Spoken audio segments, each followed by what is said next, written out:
Loki's slender fingers pressed against the bars of his cell window as he looked out at the galaxies which swirled above him in the vast black expanse of space. The stars whispered, beckoned. Loki longed to answer them, longed to rid himself of the chains which bound his wrists, to feel something, anything, which was not the cold numbness of imprisonment. But he could not! His hands balled into fists, and unbidden, tears filled his blue eyes. He blinked angrily, then stiffened suddenly as the heavy bolt of the door clicked back. Brother! At the sound of Thor's voice, Loki froze. His tears turned to ice on his pale cheeks. You must eat, Loki. He would not turn around. He would not look at Thor. He would not speak, not give him the satisfaction of even one word. Thor sighed deeply and took a hesitant step forwards. His boots clunked on the stone floor.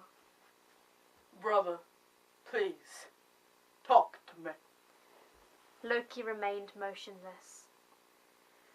As the silence between the two men grew, Thor's face twisted with anguish.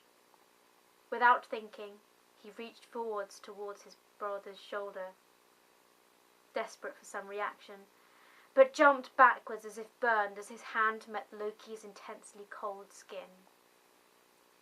Loki laughed as his cry of shock echoed around the cell. Thor turned slowly, and the door swung shut. Loki was alone once more. He shot one last, longing glance out of the window before crossing to his bed. Closing his eyes, he soon slipped into bitter, uncomfortable dreams. Loki was awoken by the sound of a bellowing horn, the prison alarm. He smirked to himself. No doubt one of the other prisoners had made some dim-witted attempt at escape. He got up, stretching. Then his heart gave a jolt as his eyes rested on the door. It was wide open. Momentarily, he simply stood there, but in seconds he had crossed the small room and stepped over the threshold. For a moment, he was filled with triumph. In his euphoria, he failed to register the faces of the many Chitauri warriors which surrounded him until it was too late. He felt a sharp pain in the side of his head and fell to the floor.